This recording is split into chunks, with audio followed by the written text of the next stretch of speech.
یو غلام دی او نوې مسلمان شوی دی چرته ورته کتلی چې کتلی دی په دغه ورځ رسول الله صلی الله علیه وسلم رانجا چولی. رانجا چول سنت دی، د 200 مرزونو علاج دی. شات د 200 مرزونو علاج دی، پیغمبر ویلی دی.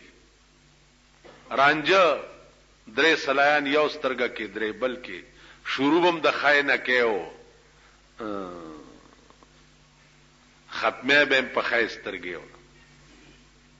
او زمونږ زمانہ کې رانجه خو سوکا چینا کچاوا چول دا داسې مردار خلق دي ورپورې خان دي نن خو دې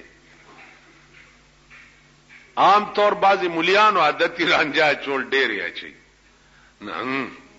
نه مولا